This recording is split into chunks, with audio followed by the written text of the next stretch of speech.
Salut à tous, j'espère que vous allez bien, c'est Romain et on se retrouve aujourd'hui 10 juin 2022 qui pourrait devenir férié ou inscrit dans les manuels d'histoire de nos enfants comme vous voulez, tellement ce qui s'est passé ce matin est incroyable. En 24 heures, on est passé de Christophe Galtier à Zinedine Zidane avec la petite officialisation de Luis Campos en cerise sur le gâteau. Absolument fou, Nasser est de retour à Paris depuis le milieu de semaine, visiblement pas pour faire les boutiques mais bien pour lancer la fameuse révolution qu'il nous a teasée après la prolongation de Kylian Mbappé. Évidemment, là, c'est du lourd. C'est extraordinaire, le projet QSI est à un tournant, on dit ça un petit peu chaque année, mais là, j'ai vraiment l'impression que on va le prendre dans l'autre sens. On va pas le prendre en extase, je dirais plutôt que la pression n'a jamais été aussi grande par rapport au projet tout simplement. Là, c'est gigantesque. Pour une année de Coupe du Monde, il va falloir la réussir cette saison et ça va être complètement dingue. À commencer bien sûr par ce mercato qui démarre sur les chapeaux de roue. Zinedine Zidane, revirement de situation extraordinaire. Hier, ça parlait de Galtier priorité, Nice prêt à le laisser partir pour 5 à 10 millions d'euros. Même le directeur du football de Nice a ouvert la porte complètement. Bon, on sait qu'il se déteste avec son entraîneur, mais dans tous les cas, là, c'est absolument incroyable. Puisque ce matin, alors non, ça n'a pas commencé ce matin, c'est hier sur le plateau de l'After, ou plutôt depuis des mois chez Sabri Parisien ou Rien, parce que chapeau bas à Sabri et Daniel Riolo, les deux qui, évidemment, contre tout le monde, ont annoncé, maintenu surtout, Zinedine Zidane au PSG. Donc, qu'on y croit ou pas, qu'on les aime ou pas, il faut juste s'incliner parce qu'ils ont eu, rien que le courage en fait.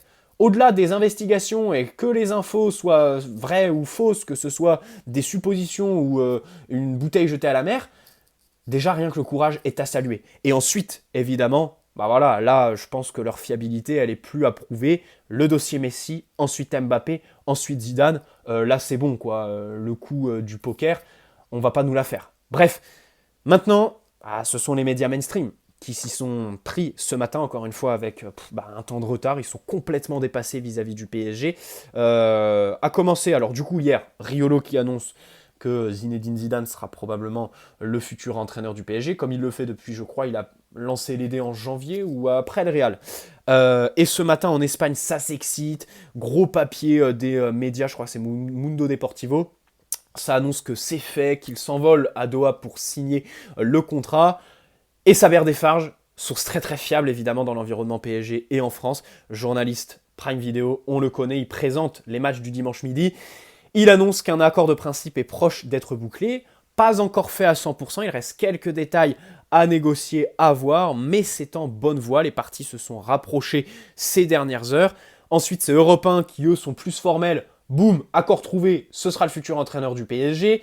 RMC qui arrive comme toujours après la guerre. Zizou proche d'un accord. Les signatures devraient arriver. Si elles arrivent, ce sera dans les prochains jours. Pas dans l'immédiat, mais dans les jours qui viennent évidemment. Et pour nous, supporters parisiens, c'est l'extase complète. Tout simplement parce qu'on signe une icône nationale, une icône même internationale en matière de foot, une icône nationale en matière de société et une icône internationale dans le football tout simplement. Voilà pour décrire Zinedine Zidane en quelques mots. Pragmatisme niveau tactique, gestion des égos, on va décortiquer tout ça dans cette vidéo. D'abord le dossier parce que personnellement je faisais partie des gens qui y croyaient plus en fait. Jusqu'en février je croyais en l'information qui disait que il voulait pas entraîner le PSG sur la double confrontation contre le Real Madrid. J'y croyais, je me disais après le Real ça va se décanter peut-être.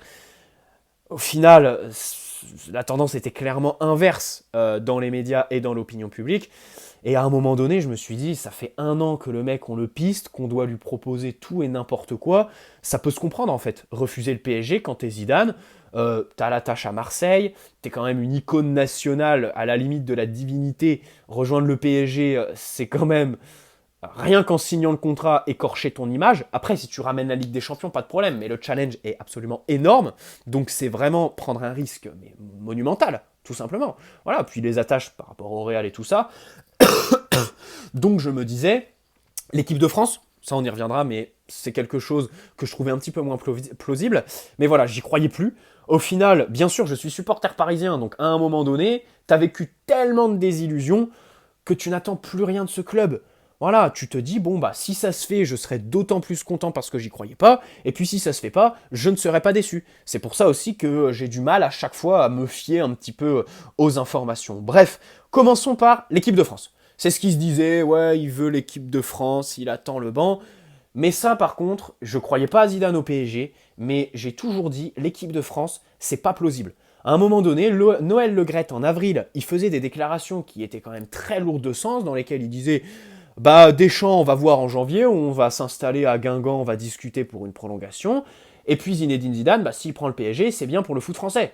Écoute, ça veut tout dire. L'équipe de France, là, on s'apprête à jouer une Coupe du Monde. Alors je veux bien que les 2 derniers matchs soient en dents de scie, qu'on ait des problèmes défensifs très clairement, mais malgré qu'on ait la meilleure attaque du monde sur le papier. Moi personnellement, pour cette Coupe du Monde, pour le vainqueur final, je peine quand même à trouver un favori. Parce qu'il y a vraiment des équipes qui jouent bien, il y a beaucoup d'équipes qui sont dans une bonne dynamique. Mais pour ce qui est de l'équipe de France, bon, alors ok, on a quelques problèmes à régler, mais on sait très bien que d'abord, tous nos joueurs sont de classe mondiale, donc qu'ils se subliment dans les grands rendez-vous, et puis ensuite que, voilà, on va quand même assurer le minimum syndical, un gros parcours qui assurera à Didier Deschamps, je pense, une prolongation. Aujourd'hui, le scénario, il est écrit, Deschamps prolongera en janvier 2023, selon moi, donc voilà, Zidane qui attend le banc, ça va pas être indéfiniment. Surtout qu'on sait très bien qu'au PSG, si on le signe, tant mieux, mais sachez que ce sera sur du court terme. Évidemment, là, c'est pour 2 ans, pas plus, Zinedine Zidane. Et puis, de toute façon, les entraîneurs, c'est ça, hein. Un entraîneur, à part Pep Guardiola à Manchester City, bon, le Real change d'entraîneur plus souvent que nous, hein. Voilà. Bref, ensuite, comme je l'ai dit, le PSG est un environnement instable, un club détesté, donc c'est là, en fait, le point névralgique pour moi, le risque que prend Zidane. Et là, chapeau bas s'il vient. Franchement, parce que peut-être que le Qatar lui a tout proposé. On sait qu'il a des liens très étroits avec l'émir, qu'il a des rôles, évidemment, par rapport à la Coupe du Monde 2022 là-bas. Mais de là à accepter le PSG, vous pouvez me parler d'argent, de pouvoir. Ok, le PSG, ça reste quand même. On est supporter, hein, on va pas non plus dénigrer notre club. On est un projet qui aujourd'hui est plus qu'ambitieux et que peu de monde se permet de refuser en fait. Voilà, même Kylian Mbappé l'a prolongé il y a 15 jours au détriment du Real Madrid, qui est, on va pas se mentir, le meilleur club de l'histoire du monde, tout simplement. Donc voilà, c'est vrai que c'est assez risqué, énorme. Voilà, franchement, chapeau bas hein, pour Zidane, parce que en tant qu'entraîneur, tactiquement, c'est quelqu'un qui se mouille pas, on va le développer plus tard. Et je me disais, en tant qu'homme, c'est un peu pareil, tu vois ce que je veux dire. Je le voyais vraiment pas venir. Alors après, bon, il y a la tâche à Marseille. Écoutez, ça, j'y ai jamais vraiment cru. Ok, sa famille habite là-bas. Ok, il est sûrement attaché à eux. Il n'a jamais joué, il n'y a jamais entraîné. Et puis c'est surtout que Zidane, respectez-le quoi. Hein, c'est pas une figure marseillaise, Zidane. Ça dépasse la canebière. Zidane, c'est une figure nationale en France. Et c'est une figure de société, tout simplement, qui touche à tout le monde, à toutes les catégories, tout simplement. Voilà. Du PDG d'entreprise aux cités, partout. C'est quelqu'un qui est une idole, idolâtré complètement. Voilà, tout simplement.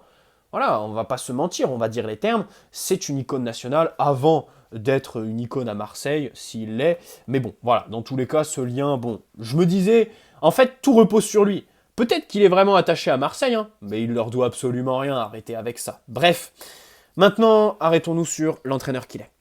Parce que c'est un entraîneur à succès, les Ligues des Champions bien évidemment. Il a tenté un remariage avec le Real Madrid, ça s'est pas très bien passé, au final, il claque la porte parce que pression médiatique. Sa saison est un peu plombée par une avalanche de blessures qui le gêne un petit peu, parce que c'est école Ancelotti. Il n'en a pas été l'adjoint pour rien, Zinedine Zidane, il a appris de lui évidemment. Il se rapproche du football prôné par Didier Deschamps, prôné par Carlo Ancelotti, qui est évidemment défini par le mot pragmatisme. Ça doit faire 4 fois que je le dis dans la vidéo, mais c'est le mot parfait, et pour moi, il n'y en a pas d'autre pour décrire Zinedine Zidane. Bon déjà, la gestion des stars, il sait faire. Et surtout, il l'a bien fait. Il l'a prouvé. Grosse différence avec tous les autres entraîneurs qu'on a signés sous QSI, à part Carlo Ancelotti. Et Carlo Ancelotti, ça commence à remonter. C'était au début de l'ère. Bref, dans tous les cas, ça, il sait faire. Premier énorme point pour Zinedine Zidane. En plus, le palmarès et l'aura, il l'a. Il lui donne une légitimité absolue dans le vestiaire, tout simplement. À commencer par Kylian Mbappé par exemple, les Français, et puis les Sud-Américains, bon bah voilà, on sait très bien que même si ils sont pas forcément attachés autant à Zidane, ils le respectent plus que tout, hein, Lionel Messi et tout ça. Par contre, Neymar, je crois que Neymar est apprécié que moyennement de Zinedine Zidane, si je dis pas de bêtises. Ça, je peux me tromper. Mais dans tous les cas, Zidane pourrait s'inscrire dans la lignée de Doha qui veut écouter les offres concernant Neymar cet été. Bon, après, l'issue, on la connaît tous. Hein. Il restera impossible n'est pas parisien. Là, clairement, Nasser nous l'a prouvé avec la prolongation et la signature probable de Zidane. Mais bon, de là, faire partir Neymar, comme je l'ai dit, il n'y a que les destinations exotiques. On est en année de Coupe du Monde, donc lui les refusera. Après, il y a les deux Manchester. Enfin, City, tu l'éclipses très facilement. Et puis United, tu vois pas Neymar accepter. Déjà un club de merde qui joue même pas la Ligue des Champions. Et puis une ville pareille. Voilà, pour quelqu'un qui s'est plaint de Paris quand même à ses débuts, quoi. Il va pas aller s'enterrer à Manchester. C'est pour ça que pour moi, il n'y a que Chelsea et Londres. Chelsea de Thomas Tuchel, qu'il apprécie, racheté par des Américains. Et comme je disais, voilà, les Américains, c'est une culture qui est différente. Voilà, et ça peut se comprendre qu'ils veuillent recruter une marque comme Neymar pour impulser un petit peu le projet qui débute là-bas, tout simplement. Mais bon, on n'en est pas là, évidemment. Pour revenir à Zidane, la légitimité, pas de problème. Important à signaler, peu de gens le disent, dans les médias, ça va changer de Pochettino. C'est quelqu'un qui, d'abord, est très présent, va l'être encore plus parce que je pense que Luis Campos va lui laisser de la place et va défendre surtout ses joueurs bec et ongles. Voilà.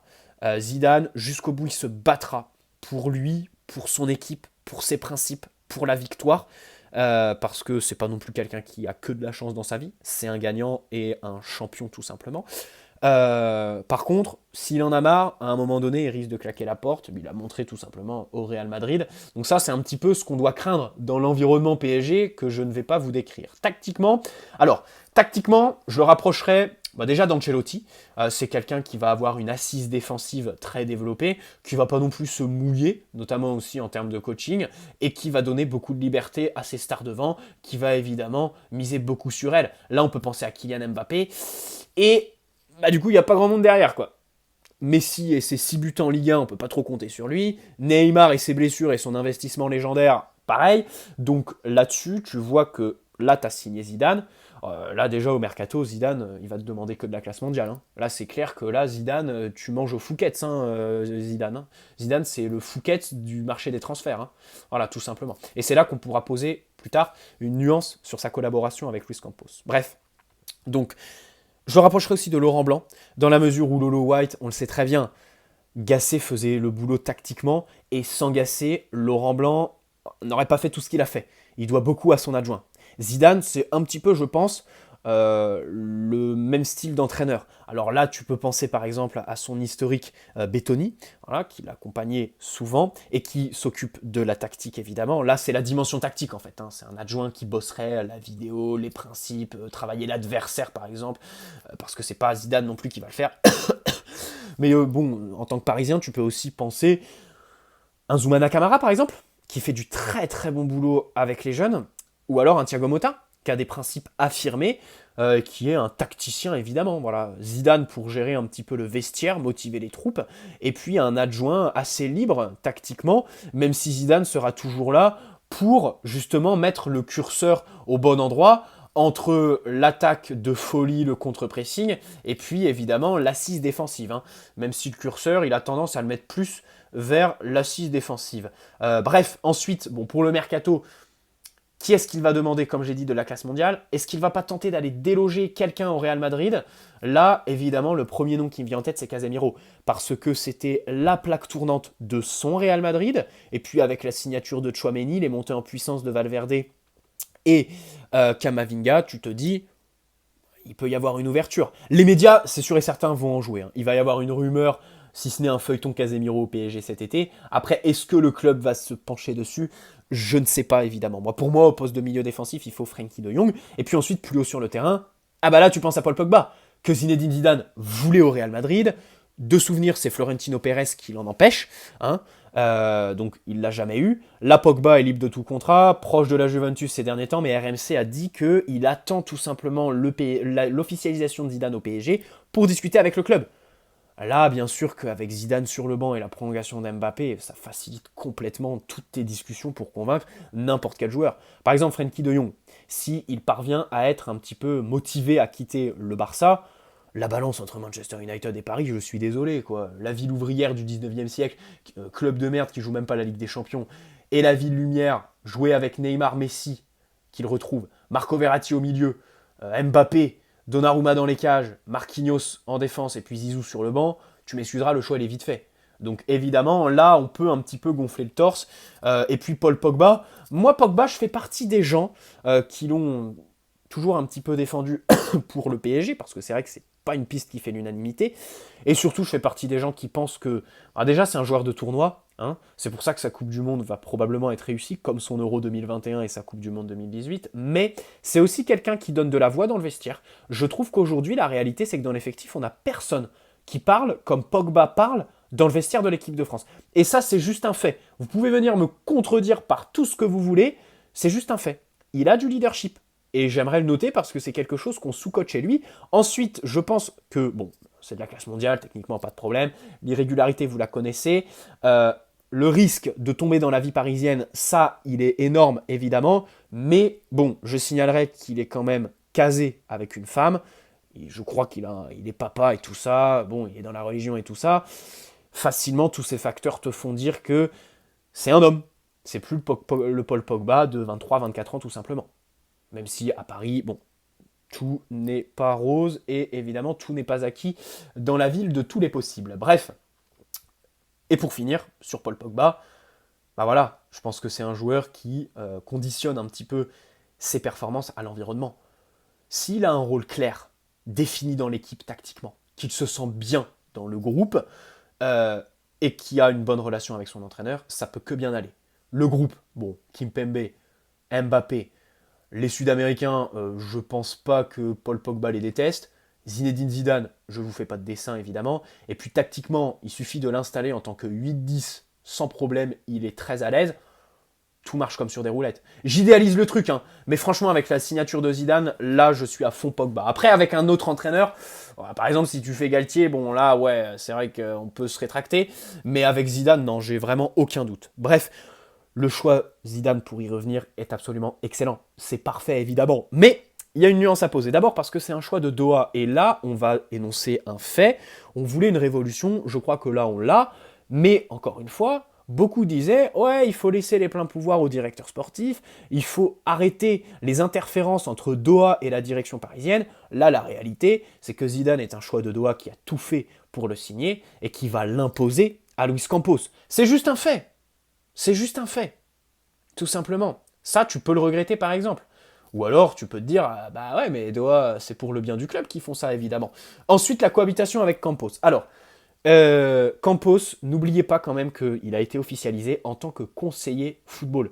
C'est pas rien quand même. Il y a une énorme différence, les gars, entre conseiller et directeur sportif. Conseiller, directeur. C'est absolument énorme la nuance. Voilà.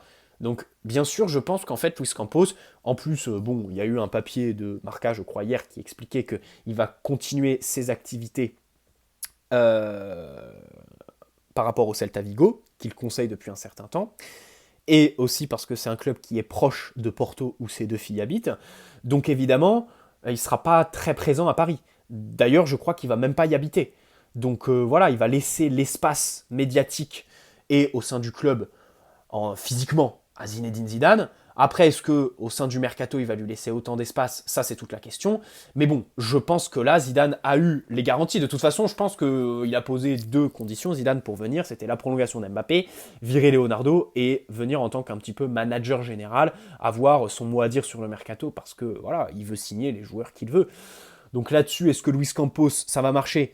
C'est un petit peu l'inconnu, tout simplement. Mais encore une fois, conseiller, c'est pas directeur sportif. Et là, je pense que tout est bien établi. Campos va laisser de la place à Zinedine Zidane, qui va avoir son mot à dire, tout simplement. Nasser, lui, bon, de toute façon, il a tous ses autres business. Et puis, la justice qui est derrière lui. Donc, bon, il va encore nous laisser tranquille. Et puis, bien sûr, au niveau des jeunes, là-dessus, par contre, il y a des accords. Évidemment, Zidane, il y en a beaucoup qui m'ont contredit dans ma dernière vidéo. À part Valverde, je vois pas beaucoup de jeunes qu'il a lancé au Real Madrid. Hein. Franchement, c'est quelqu'un qui mise sur des joueurs confirmés, qu'on n'a rien à foutre de laisser du temps de jeu à des jeunes. Hein. Donc là-dessus, évidemment, avec Luis Campos qui va te ramener des mecs de Détroit Serbe ou de Turquie, et il va y avoir un petit désaccord, ils vont pas être sur la même longueur d'onde. Bref, Voilà, pour Zinedine Zidane, on a tout décortiqué, 20 minutes de vidéo. Et évidemment, on attend l'officialisation, et la vidéo que je sortirai à ce moment-là sera sur la tactique de Zidane. Voilà, je vais me renseigner, je vais pas dormir de la nuit pour évidemment préparer cette vidéo, être prêt à la sortir le plus vite possible dès que ce sera officiel. Bien sûr, l'accord n'est pas trouvé, hein. Le PSG a démenti l'accord auprès d'RMC Sport, mais voilà, c'est très proche et on espère que ça va se faire. Bien sûr, là, Doha, je vois pas en fait ce qui empêcherait, là, si l'accord de principe est proche, je vois pas voilà, ce qui empêcherait Doha de finaliser le truc. Allez, bonne soirée à tous, n'hésitez pas à poser un like si cette vidéo vous a plu, vous abonner si ce n'est pas déjà fait, et puis on se retrouve très prochainement pour traiter tout ce qui se dit dans tous les recoins du PSG. Bonne soirée à tous, ciao les amis, et puis prenez soin de vous évidemment avant tout.